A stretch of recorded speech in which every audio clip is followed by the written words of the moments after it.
यह सौतेली माँ पर एक दर्द भरी दिल को छू जाने वाली, जिसमें रिश्तों की गहराई, एक औरत का बलिदान और बच्चों का प्यार पुकार, सब कुछ इस कहानी में आप लोगों को सुनने को मिलेगा। सौतेली माँ जिसने अपना हक नहीं बच्चों का प्यार मांगा है। नफरत की दीवार। गांव के एक छोटे से घर में राजेश अपनी पत्नी सुनीता और 2 बच्चों प्रीति 8 साल और रवि 5 साल के साथ खुशहाल जीवन बिताता रहा। मगर किस्मत को कुछ और ही मंजूर था। एक दिन सुनीता का अचानक एक्सीडेंट हो जाता है। डॉक्टरों ने पूरी कोशिश की, लेकिन सुनीता दुनिया छोड़ गई। राजेश की दुनिया उजड़ गई और बच्चों के सिर के माँ का साया उठ गया। दिन बीतते गए, घर वीरान था, बच्चों की देखभाल करने वाला कोई नहीं। राजेश ने बच्चों को खातिर दूसरी शादी कर ली, कमला नाम से। कमला गरीब घर की औरत थी, पर दिल की बहुत साफ। वो चाहती थी बच्चों को माँ का प्यार दे, लेकिन उसे बच्चे सौतेली माँ का टुकड़ा देते थे। रवि तो उससे बात तक नहीं करता और प्रीति रोज रोती रहती, मुझे अपनी माँ चाहिए। कमला चुप रहती है, आंखों में आंसू भरकर सिर्फ एक माँ कहती है, एक बात कहती है, माँ वो नहीं होती जो जन्म दे, माँ वो होती है जो हर दर्द को समझ सके। एक दिन रवि के तेज बुखार में तपने लगा। रात का वक्त था, बिजली चली गई थी, अस्पताल दूर था। कमला ने बिना देर किए रवि को अपने गोद में उठाया और बारिश में भीगते हुए 4 किलोमीटर पैदल अस्पताल पहुंची। डॉक्टरों ने कहा, अगर कुछ देर और हो जाती तो बच्चा नहीं बचता। कमला की आंखों से सुकून के आंसू बह निकले। उसके पैरों में छाले थे, कपड़े भीग चुके थे, लेकिन दिल में सिर्फ एक खुशी थी, मेरा बेटा बच जाए। अगली सुबह रवि ने आंख खोली और पहली बार कमला की ओर देखा। कमला उसके माथे पर हाथ रखे बैठी थी। रवि ने धीरे से कहा, माँ आप क्यों रो रही हैं माँ? कमला ने कांपती आवाज़ में कहा, मैं तुम्हारी सौतेली माँ हूँ बेटा, मुझे रोने का हक नहीं है क्या? रवि ने उसका हाथ थाम लिया। नहीं माँ, आप मेरी असली माँ हैं।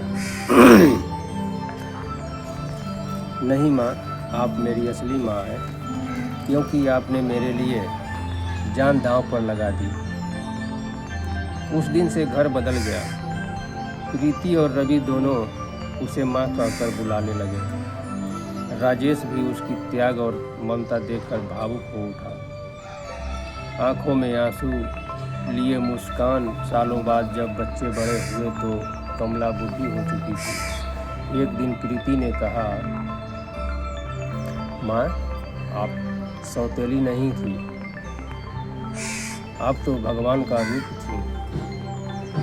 कमला मुस्कुराई और बोली, माँ शब्द को सौतेलापन नहीं बांट सकता बेटा, माँ तो माँ होती है, चाहे खून से हो या करुणा से। धीरे धीरे उसकी आंखें बंद हुई और कमरे में बस एक आवाज़ गूंजी, माँ उठो ना माँ। बाहर बारिश हो रही थी, जैसे आसमान भी रो रहा हो। यह कहानी हमें सिखाती है कि रिश्ते खून से नहीं दिल से बनते हैं। एक सौतेली माँ भी माँ हो सकती है, अगर उसके अंदर सच्चा ममता हो।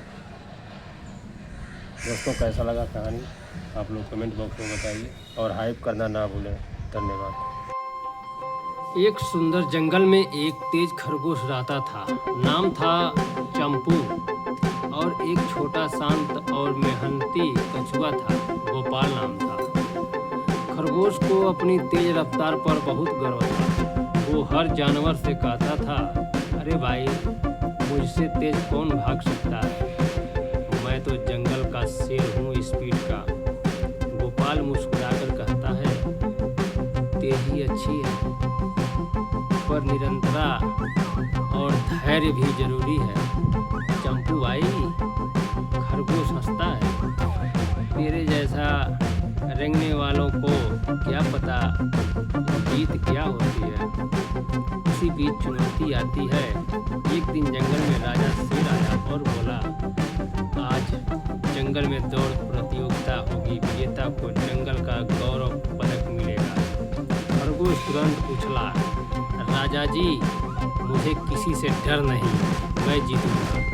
और उसने व्यंग में कहा, अगर कछुआ भी चाहे तो आ जाए। सब हंस पड़े,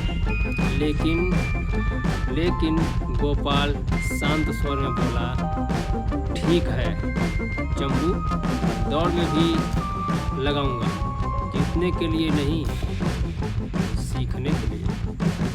दौड़ की तैयारी होती है। अगले दिन सब जानवर जमा हुए। राजा शेर ने झंडा उठाया और कहा, तैयार, 1 1 2 3। खरगोश बिजली की तरह दौड़ा। कछुआ धीरे धीरे आगे बढ़ा। पहले 5 मिनट में खरगोश बहुत आगे निकल गया। वो सोचने लगा, ये कछुआ तो अभी तक शुरुआत पेड़ के पास ही होगा, चलो थोड़ी झपक ले लूं। खरगोश पेड़ के नीचे सो गया। कछुआ थकान के बावजूद चलता रहा। वो अपने मन से कहता, हर कदम मंजिल की ओर है, बस रुकना नहीं। धीरे धीरे सूरज ढलने लगा। कछुआ आगे बढ़ता गया और सोए हुए खरगोश को पार कर गया। जब खरगोश की नींद खुली तब तक देर हो चुकी थी। वो पागलों की तरह भागा और पर जीत कछुए की हुई।